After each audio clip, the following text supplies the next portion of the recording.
If you enjoy our videos and podcasts and would like us to continue putting out regular quality content, head over to patreon.com/aircrewinterview, where you can donate monthly, and in return you will get rewards ranging from early interview viewings, bonus clips, credited as a producer, and much more. Thank you and enjoy.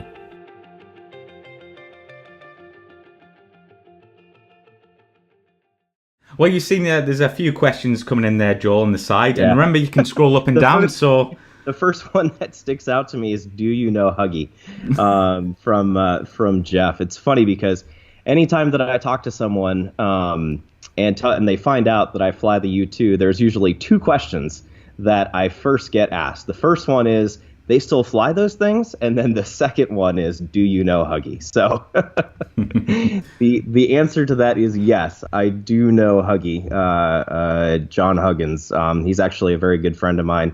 We fly with each other. We flew with each other in the U-2. We fly with each other with the Patriots jet team.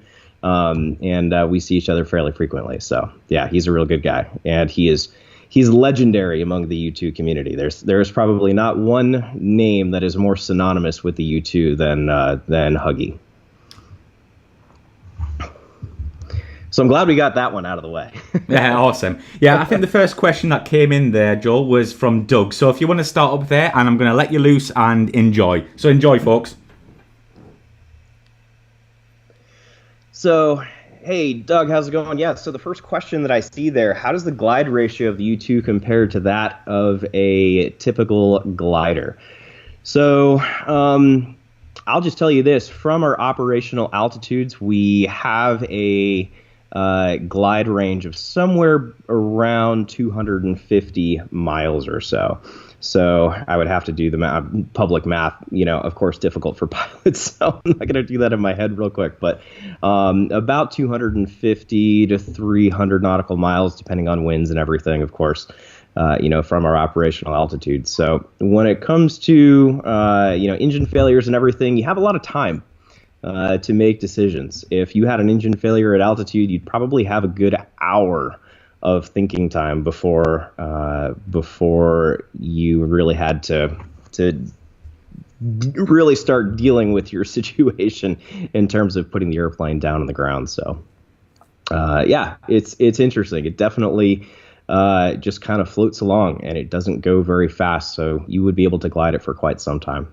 But anyway, I just wanted to say thanks to everybody for showing up. This is the first time that I've done something like this, so please bear with me as I kind of get comfortable with the format and everything that's going on. So I'm going to do my best just to run down the list and answer everybody's questions. So John is asking, what's the longest U-2 flight I've ever done? My longest one is actually one of my most memorable flights that I've done. It was an 11.4-hour mission. I took off out of Beale Air Force Base, and I was flying it to the UK. So flew direct. The U-2 doesn't have air refueling capability or anything like that. We carry about 14 hours or so of gas on board the airplane. That would be, to the tanks run dry.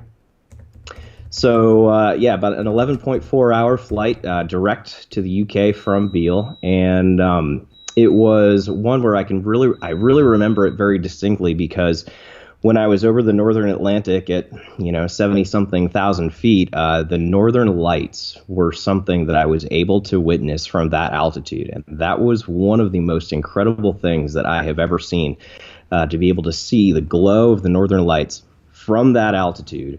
As the sun was, just below the horizon, you could still see the glow, of the sun as it was below the horizon, but still not completely set, flying up over the ice caps. It was just absolutely incredible. So yeah, that was a pretty incredible flight. So yeah, 11.4. There have been longer ones. I know folks that have done greater than 12. And typically we do fly fairly long missions. Operationally our missions are anywhere from 7, 8, 9 hours plus. And again, we are unrefueled. The airplane does carry quite a bit of fuel, and at altitude we don't burn a whole lot of gas. We actually burn less fuel at full power at altitude than we do at idle on the ground, which is kind of interesting. A lot of people don't realize that the U-2, when you take off, you put the throttle into max as you're climbing, as you're passing your hand flying up until 52,000 feet, power's at max. And then as you continue past 52,000, the autopilot comes on.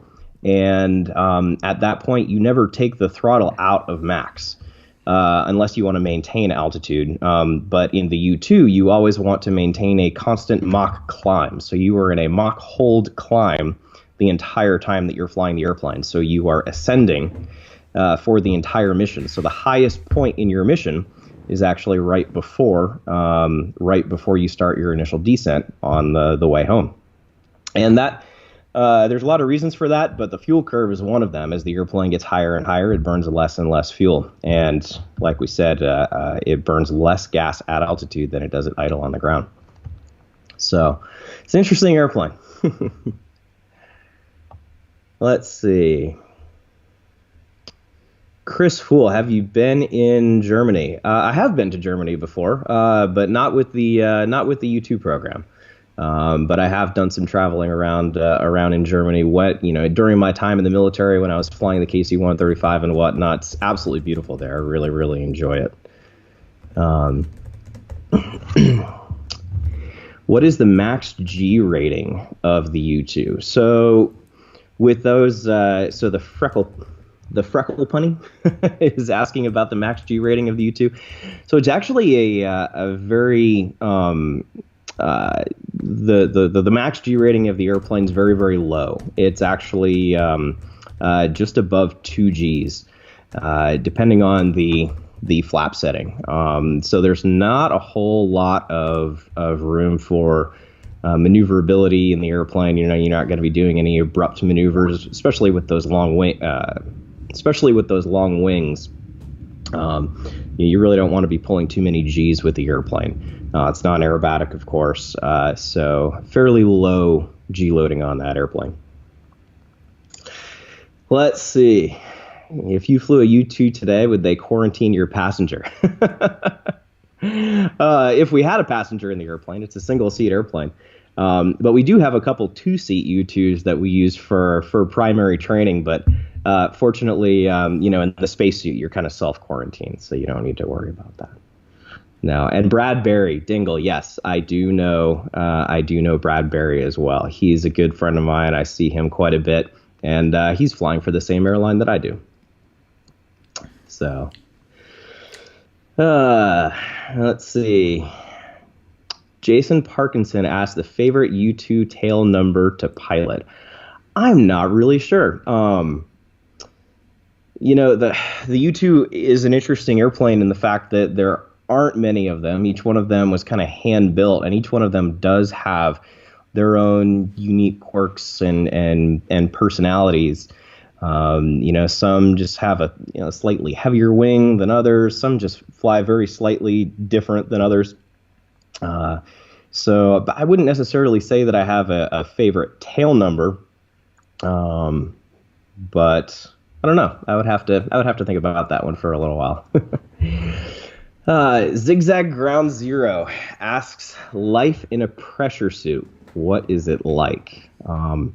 That is an interesting question. So when you're so for those of you that don't know, to get into the U-2 program, there is a 2-week long interview process.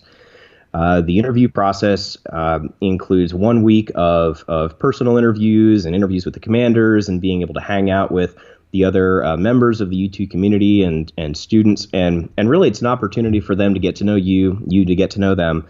And then the second part of the interview is the flying portion of the interview, where you have to fly the airplane 3 times and prove that you can meet the learning curve of the airplane. So that way, the evaluator pilots that are hiring you can kind of expect we'll be able to train you in a certain period of time, and that you're going to be safe in the airplane, because it's really it's a seat of the pants, kind of airplane. It really requires to get a good feel. There aren't a lot of numbers. You just kind of have to be able to get it relatively quickly. Anyway, in that first week of interviews, you have a spacesuit fitting, where you go into the physiological support division, PSD, and we sit down with the suit technicians, and they fit you for your suit. And then after your suit is fitted, they find one that's close. You get to put it on, and they do a claustrophobia check. And this claustrophobia check is effectively putting you in the suit and sticking you in a corner for 45 minutes with nothing to do. You have this little binder of information that you can read, and they stick you in this corner, and you just have to kind of hang out. And it's to make sure that you're not claustrophobic, that you can kind of mind over matter it a little bit, and kind of give you your first taste of what it's like in the suit. Now, that being said, that is probably the most miserable 45 minutes you're ever going to spend in the suit, because you're not doing anything. I can tell you certainly from a lot of experience in the suit itself, once you put it on, when PSD is integrating you, it takes a little bit to get used to what's happening. When they're putting you into the suit, you'll take your last breath as they close the helmet, and everything becomes very, very quiet. And you can hear the sound of your breath in the regulator on the right-hand side of the helmet. You can hear all of the machines and everything that's providing all of the life support to keep the air flowing and whatnot before they send you out to the airplane. When you get out to the airplane, as you're getting strapped in, you honestly kind of this isn't the case when you're learning. When you're learning, you put on the suit, and your IQ is immediately cut in half. When you're trying to figure out how to operate an airplane with the fishbowl on your head and oven mitts on your hands. But after a while, after you get some experience with it, you really start to almost kind of forget that it's there. But it does take some getting used to. Some of our training curriculum actually are simply for learning how to survive and live in the suit.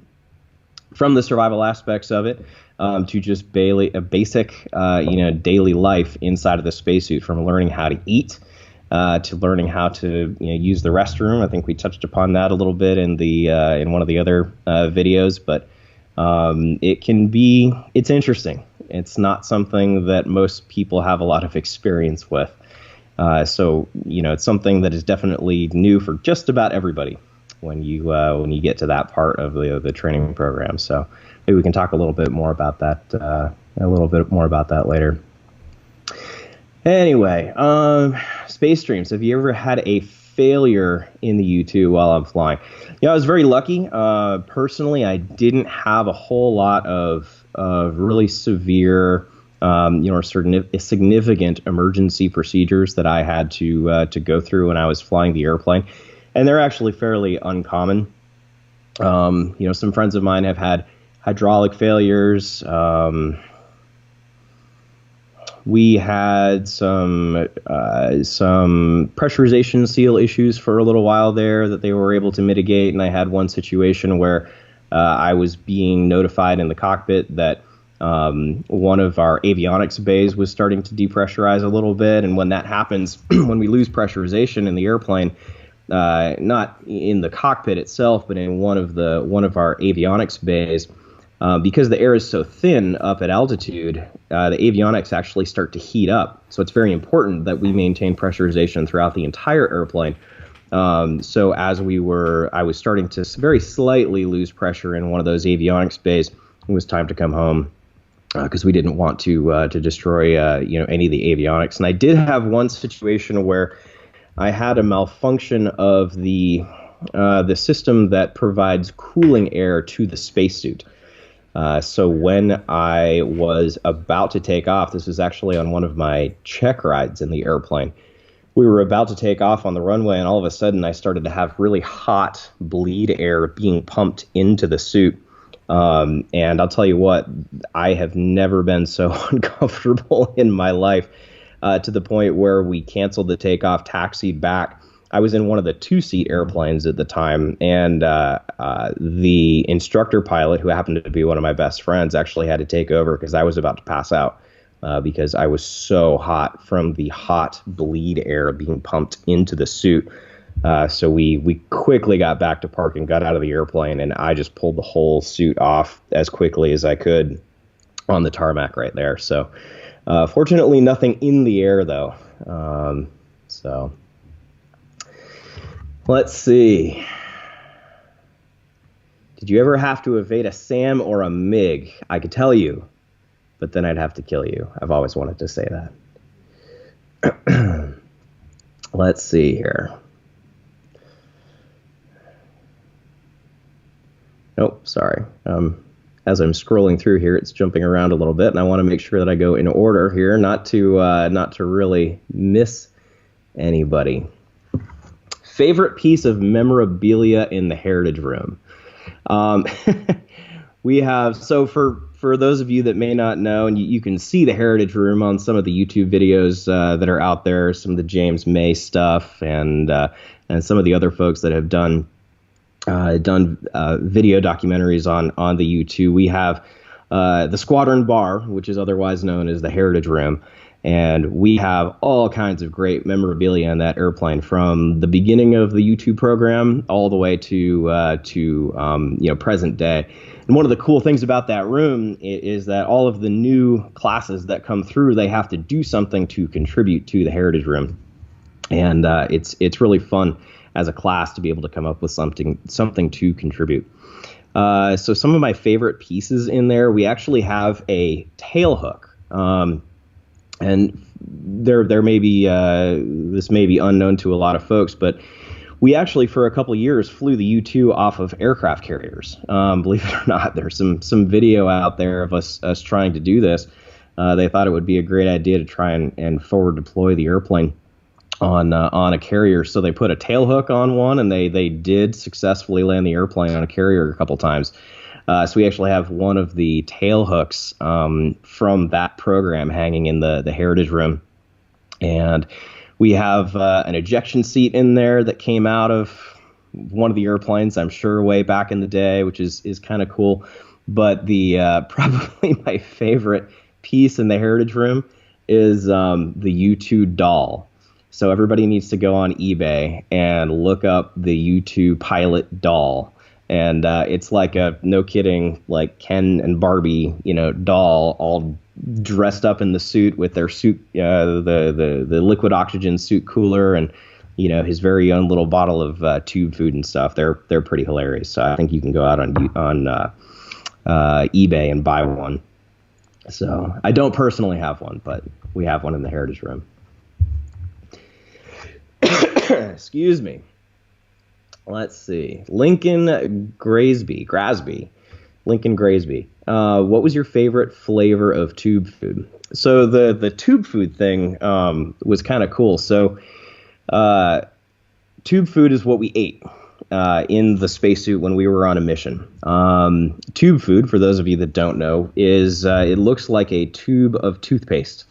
And but inside this tube is ground up, pureed food of all different types, whether it be chicken a la king, or whether it be cheesy polenta and bacon, or some sort of fruit like peaches, or something like that. And they would grind it all up. I understand that it's made by the same company that makes all of the MREs for the military. I think there's another YouTube video on actually how that it's made. Anyway, so that food is, so they put it in these tubes, and then before a mission, we can pick as many of them as we want to. I usually would grab, 5 or 6 of these things. 3 was a pretty good meal. And we would, you'd take them with you, and there was a little port on the side of the helmet, and you would take the tube food. There's this long straw that attaches to the end of the tube. You'd plug it in, and you would just kind of roll the tube up and eat your tube food. So that's how you ate in the airplane. And there was some pretty good flavors. I think my personal favorite was the chicken a la king, and then the polenta and bacon was actually pretty good too. Believe it or not, they were all actually pretty good. And the best dessert was the key lime pie. No kidding. Tasted just like key lime pie. And it was not bad. I'm going to grab a quick drink of water here.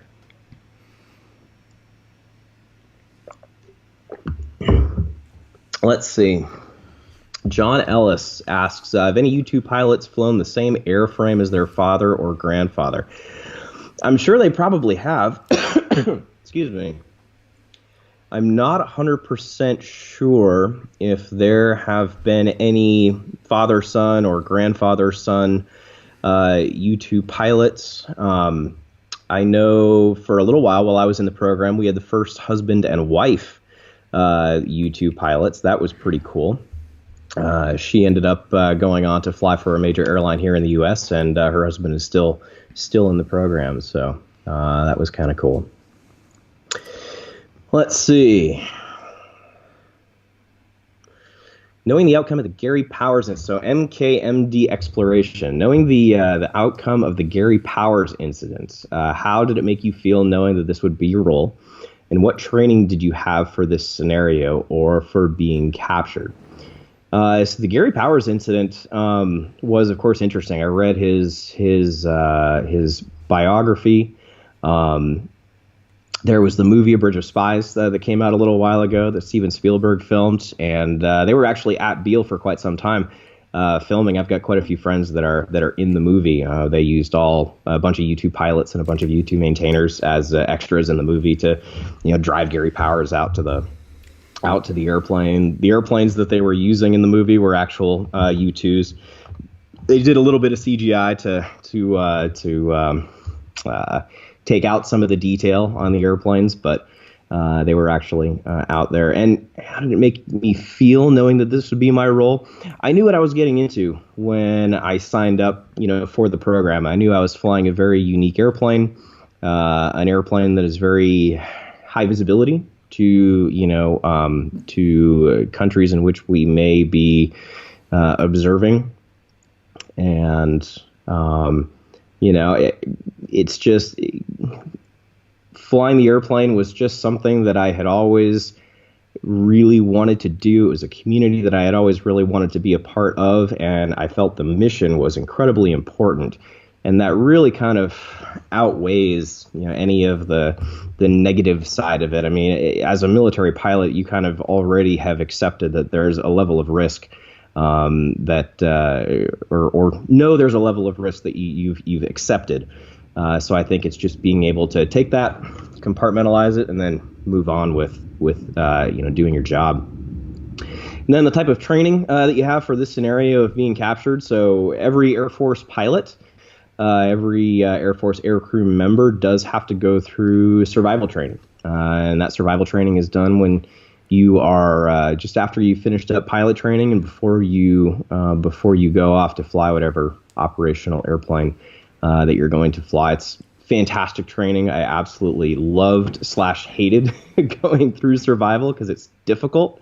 But some of the most memorable training that I have had. So I felt very well prepared for, that sort of scenario, although, you can really only prepare so much. And we all know throughout history, a lot of times that sort of situation doesn't go as planned. So you just hope that, if you do encounter that situation, you react in the best way that you can. Okay, let's see. Moving on. Let's see. One CAG asks, what's the approximate climb rate from 60 to 70,000 feet? So it really depends on how much fuel the airplane has. Obviously, the heavier the airplane is, the slower it's going to climb. At operational weights, what will happen is generally you'll get up into, the mid 60s or so, and then you will start a very slow climb at basically the service ceiling of the airplane as you're burning off fuel, getting higher and higher and higher. So I wish I could give you more specifics than that, but that's about as far as I'm going to go on that one.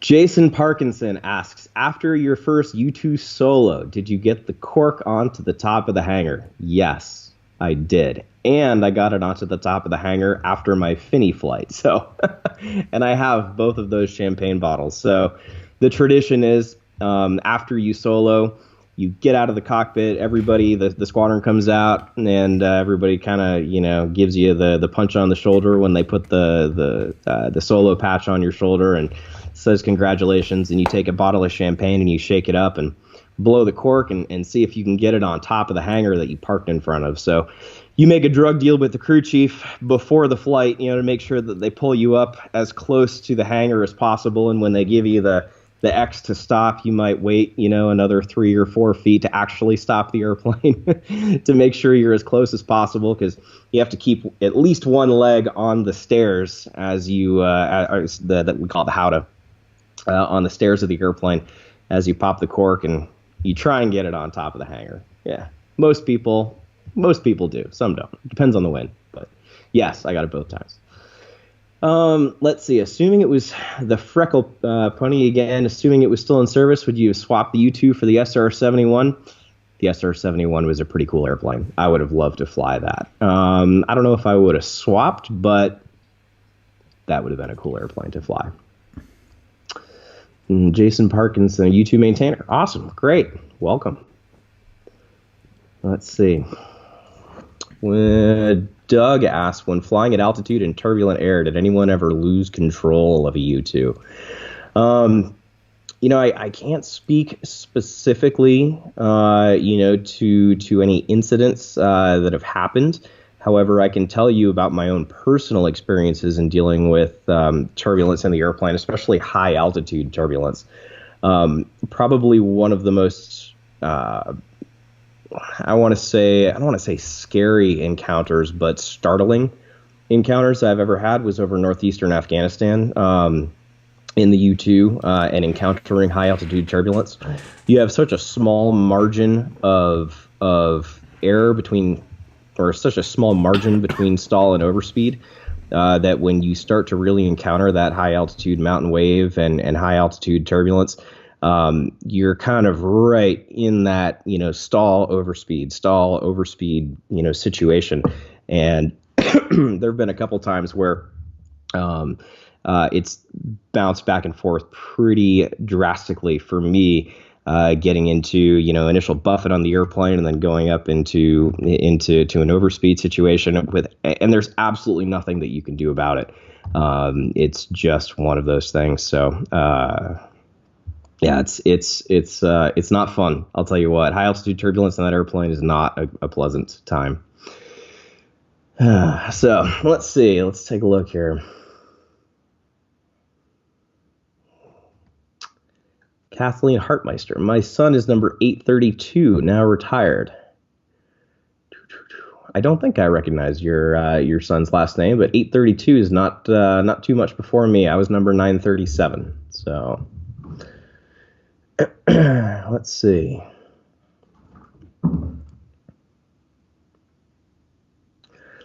Let's see. Sam Pilcher asks, can you talk at all about the various mission fits the U-2 can carry and the flexibility of swapping them between flights? Yeah, sure. A little bit, in kind of generic terms. We are capable of carrying cameras that we place on our nose.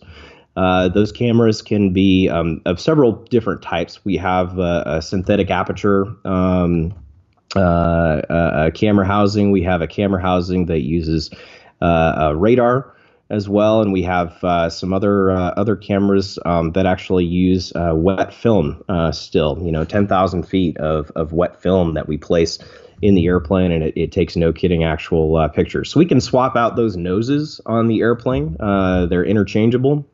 It takes a while to do that, though. It's not a quick thing. And it's planned well in advance as far as what type of mission that you're going to do. And then we have all of our electronic sensors. Typically, those are housed in the pods on the wings. A lot of people think that those are fuel tanks, but they're actually pods for all the electronics that are on the airplane that can look and listen and do all of those things that we like to do. So that's about all that I'm willing to get into for that. But it is a fairly flexible platform. We consider ourselves a multi-int platform, meaning that we can do multiple things at once in terms of looking and listening, and it's a very capable platform from that standpoint. and one of the reasons that it has been around as long as it has. So let's see.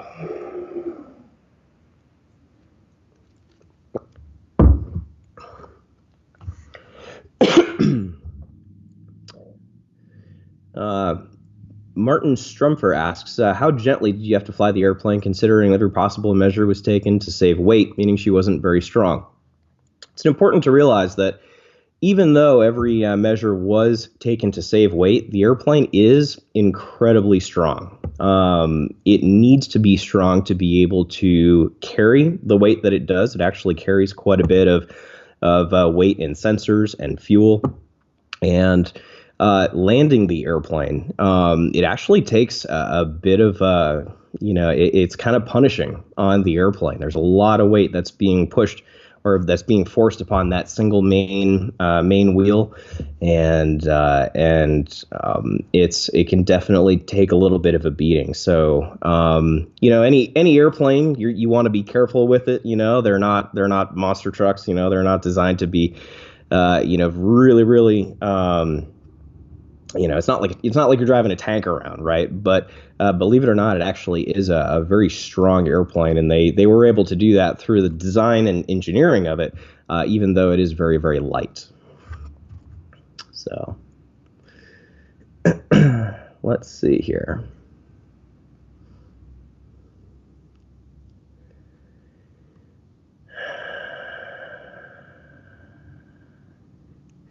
Sorry, guys, just looking through some of the questions here.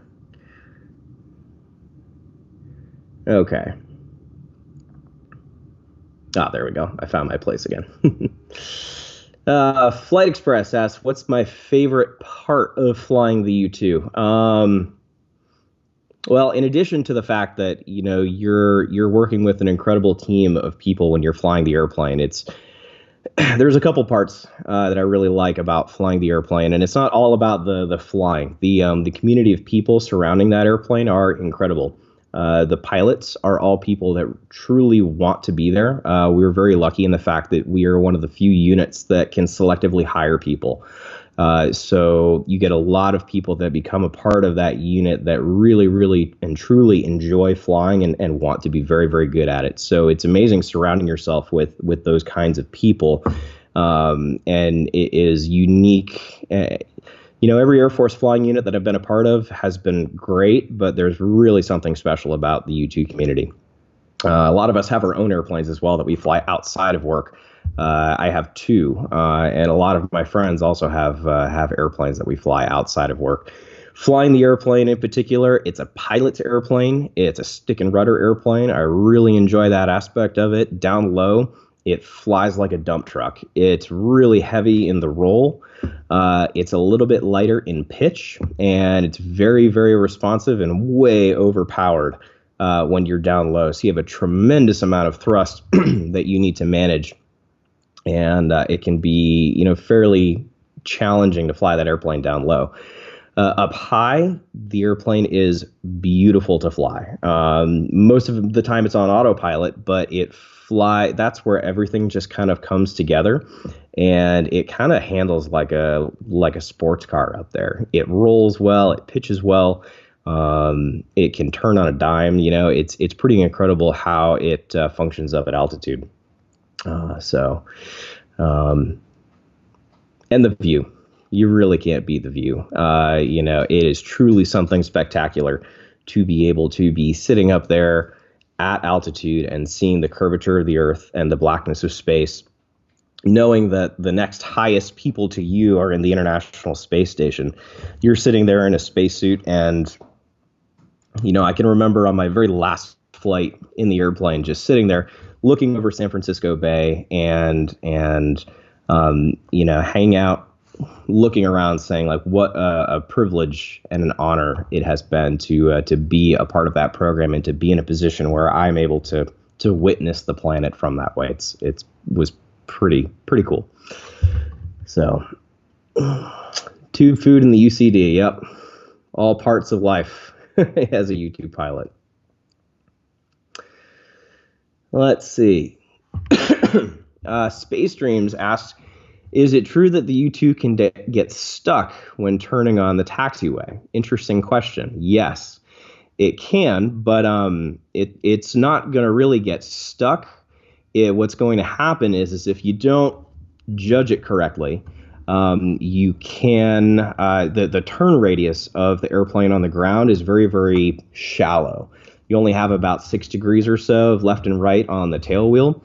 So you kind of need to plan your turns very carefully, and a lot of taxiways are not really, they have sharp 90-degree turns, and it can be difficult sometimes to turn the airplane. So if you get into a situation where it's looking like you're going to be taking your mains off the runway, you may have to come to a stop. The mobile may have to coordinate for maintenance to come out and get a bunch of guys out there and literally get 10 guys on either side of the airplane and push you back to be able to reset the airplane so you can continue taxiing. But believe it or not, that's a fairly, I don't want to say it's a common thing, but it's expected that it's going to happen at some point, and it's really not that big of a deal.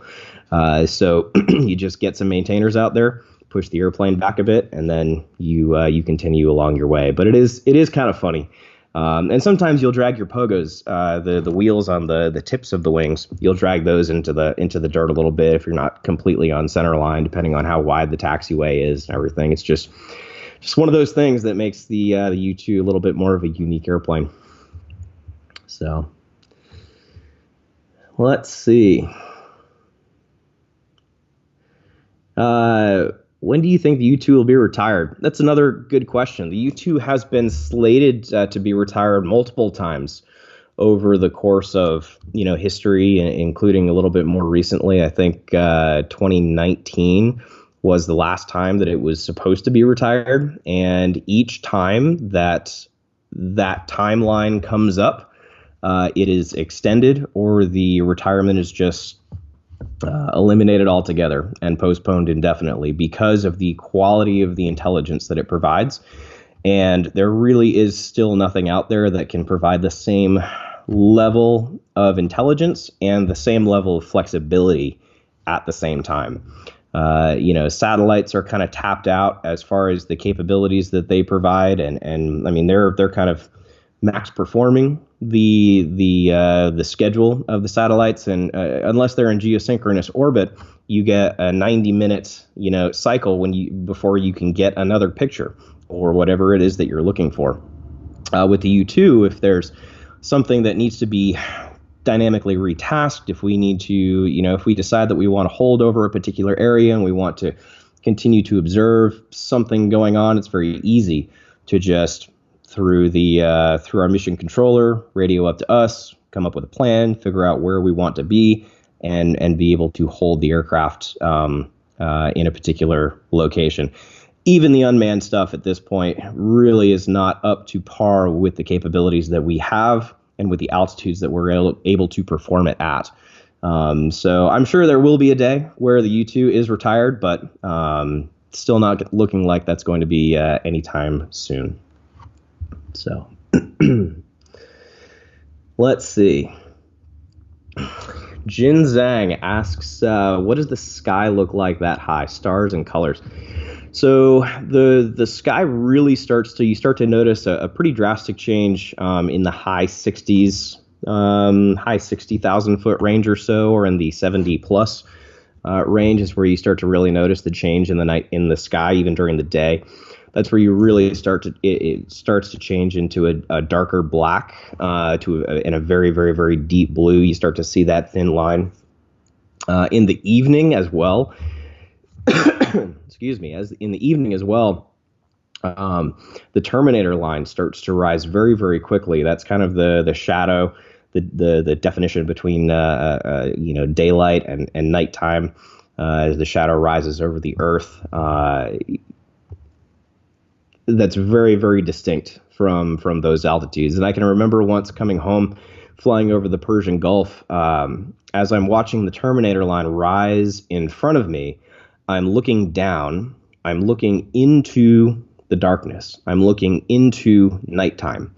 I can see all of the lights from the oil rigs and from the cities that we're flying towards, and as I'm flying home, and I look behind me, and the sun is still up over my shoulder, and it's still shining, but in front of me, I'm like peering. It's almost like peering under the covers, looking down into nighttime, but it's more distinct and more sharp than anything I'd ever seen before. And I can just remember in that moment, I had wished that I had some sort of camera that could capture, that in its whole, because never in a million years would I have expected to see something like that. So very, very cool how the night sky looks. Let's see. Jeff McQuate, what's the Global Hawk's role in the ninth? The Global Hawk is another high altitude reconnaissance asset that we have available to us. I have a lot of friends that fly that airplane, and it's a great airplane, although it still just can't quite meet the capabilities of the U-2, which is why the U-2 is still around. I think it was intended to replace the U-2, but it just really isn't quite there yet. So let's see. Tony S. Yep. Any aircraft come close to intercepting you at high altitude? Not that I know of. Are you a Troy Llewellyn asks, are you a fan of the band U2 since you're flying a U2? Yeah, I guess so. I don't know. I don't really listen to U2 music that much. Was Mirrored Window asks, was TR1 a designation something I can elaborate on? That's kind of in historical context, and I've only heard rumor about this. You guys probably know a little bit more about this than maybe I do, but my understanding is that back in the day when we were operating U-2s out of Alconbury, my understanding is that the UK government didn't want something that was called the U-2 operating out of their out of the UK, so we had to rename the airplane and called it the TR1 instead of the U2. Maybe you guys can correct me on that, but I think it was more of a political thing than it's the same airplane from what I understand. Nothing different about the airplane, not a different model, just a different designation for political reasons.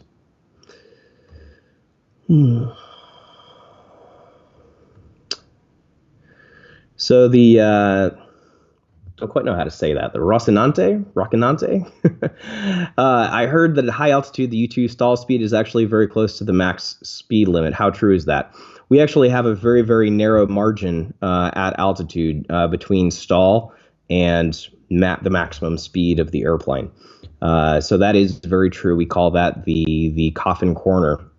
And it's I wish I had graphs and stuff to be able to describe it in a little bit more detail to you, but at those altitudes you really are kind of just hanging on the ragged edge of the max performance of the wing of the airplane. It's really providing its maximum amount of lift at that point, but the air is so thin that any real major change in angle of attack is really going to make the airplane, the wing, stall very quickly. So that is true. Let's see. At operating altitudes, have you ever opened your helmet? Can it be done? What happens to the human body? So the cockpit actually is pressurized. The suit is a backup. So if you have a rapid decompression, the suit is there to save your life. So that being said, if you decided that you were going to open your helmet, which you are not supposed to do, if you decided to open your helmet and say, scratch your face or something, if you had a rapid decompression in that moment, you could be in a world of hurt. Above Armstrong's line, which is right around 62 or 63,000 feet, at body temperature, at the pressures that you experience at operational altitudes, your internal bodily fluids would actually start to boil. So that would be bad. So no, it is not recommended that you open your helmet at those altitudes. But if you were to open your helmet, to scratch your face or something like that. Nothing would happen as long as there wasn't a rapid decompression in that moment. So let's see. David Powell asks, hello, Joel. How do you deal with the loneliness of being up there on your own? So while it is true that in the airplane you are the only person on board, you're actually working with a group of about 60 to 70 or so folks that are on the ground, and you are in direct communication with a mission operations controller. We call them the MOC. When you're on one of your missions. So your missions are actually fairly busy. You are in constant communication with them, manipulating the flight path of the airplane, having targets redesignated. There's a lot of things that are going on while you're flying the airplane. They're constantly, communicating with you, and vice versa. So you are honestly busy enough where you kind of forget the fact that you're up there by yourself.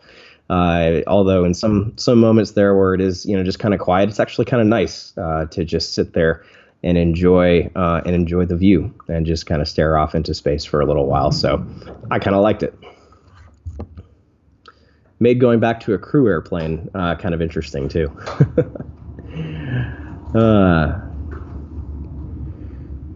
Let's see.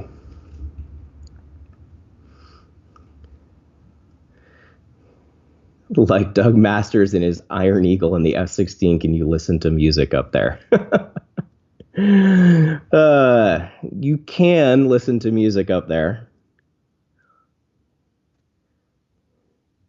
It might not necessarily be legal, but you can listen to music up there. Ever thought about the SR-71 in comparison? Yeah, it would have been a great airplane to fly, but it was retired long before I ever got into the U-2. Let's see. Jin Zhang again. Can you induce a spin with the U-2? So the U-2 is actually the flight manual actually talks about spins in the airplane. When you get into a fully developed spin in the U-2, it can be impossible to recover from.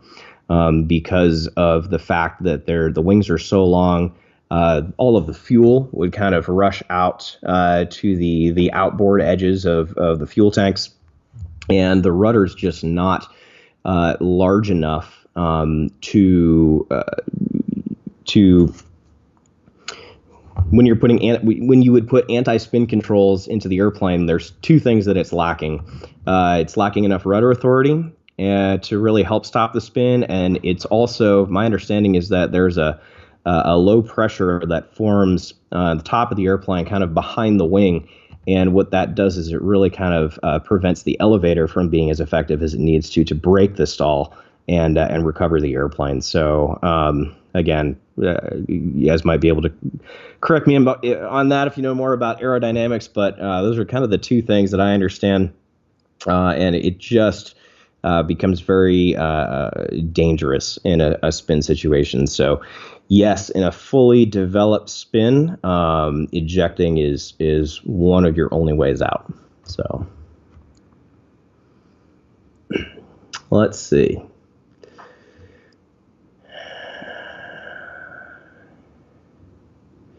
Shiny Baldy asks, can you talk a little bit about the Black Cat Squadron? So the Black Cat Squadron is the 5th RS out in Korea, and those guys have been around for a very, very long time. I was out in Korea. One of my first deployment with the U-2 was out to Korea and had a great time out there. Oscar the Cat is still running around. He's the squadron mascot, and he's still running around the hangar, although I think he's number 5 or number 6 over the lifetime of the squadron. Let's see. Boise City Planes asks, I know you guys have T-38As as well. What type of training do you do in that airplane? Yeah, have you ever flown into Boise? Because they get the Beale Talons there quite often. So one of the great parts about flying the U-2 is also getting a chance to fly the T-38. So it's considered our companion trainer in the airplane. It's part of something called the CTP program. And we use the T-38s for for proficiency, for instrument training. The airplane is fantastic. It's an absolute blast to fly. It was one of my favorite parts of the program. We could take it out for the afternoon to be able to go do aerobatics in the MOA, to go do formation flying, to go do low levels. We could take it out to go cross country. You could sign it out for a couple days and go do an instrument proficiency trip. You could sign it out over the weekend as long as it was planned ahead of time and approved by leadership. You really had a lot of freedom with the airplane, and it was a phenomenal program. Really, really a lot of fun. So that's kind of what we do with the airplanes. The reason we have them is because there are so few U-2s out there, and they are a very high value asset. They're very expensive to fly.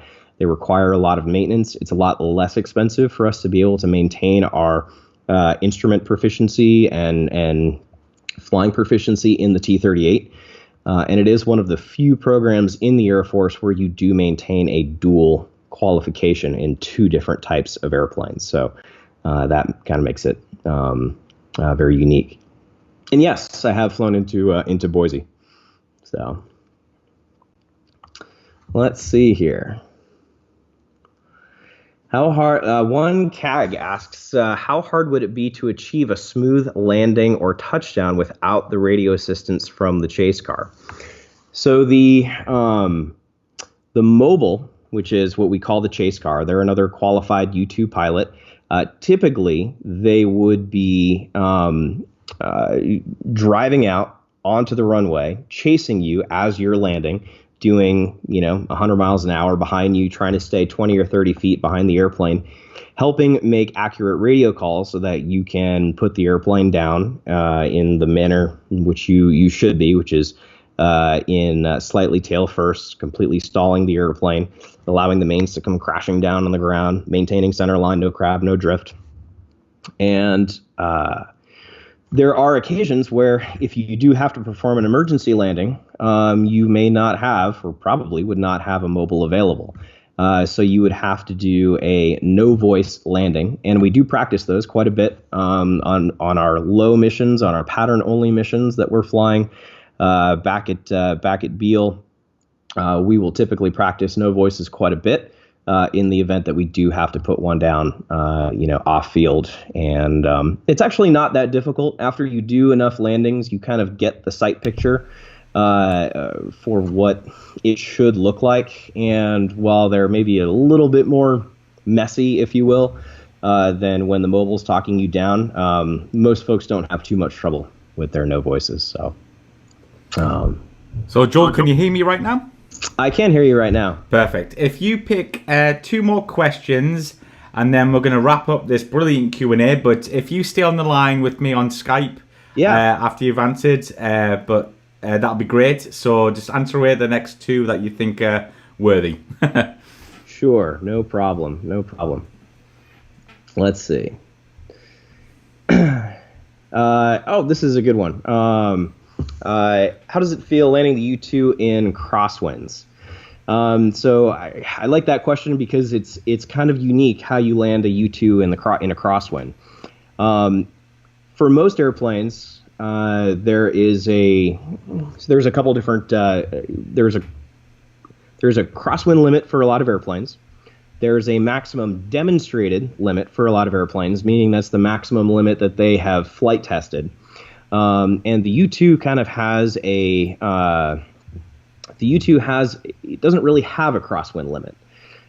15 knots is generally considered to be the normal crosswind limit of the airplane, but there's an emergency procedure that simply states for landing in a crosswind in excess of 15 knots.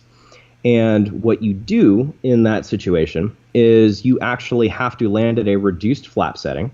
For 2 purposes. One, because you don't want the barn doors, hanging down as low as possible if you're going to have some wing rock. It allows you a little bit more directional control. And then when you touch down, so this is the technique. When you actually touch down, what's going to happen is that as you start to slow, the rudder is going to start to lose some aerodynamic authority, but the tail wheel, you're going to be going too fast, and the tail wheel is not going to have enough grip to be able to counteract that crosswind. So what you're going to have to do is it's going to start to weather vane into the wind. What you do is you actually take the ailerons and you slam the downwind tip of the wing onto the pavement. There's a titanium skid plate on the tips of the wings. And what you do is, by doing that, you're creating drag on that wing, which will help pull the nose back to center line. And once you keep that wingtip on the ground, you don't let it up, so you're dragging that wingtip on the ground for the entire length of your rollout. So that's kind of a unique thing about landing the airplane in a crosswind in excess of 15 knots. So now there's some repeat questions in here, and where did I get my flight training for the L-39? I'll just kind of finish up with that real quick. I fly L-39s on the side for a great organization called the Patriots Jet Team. We have a foundation called the Patriots Jet Team Foundation, and we have classes and help raise a lot of money for scholarships for kids to introduce them into the world of aviation. And if I had an organization like that when I was growing up, that would have been a really, really cool experience to have had something like that available. So if you get a chance, go check it out. PatriotsJetTeamFoundation.org. You can go check it out there.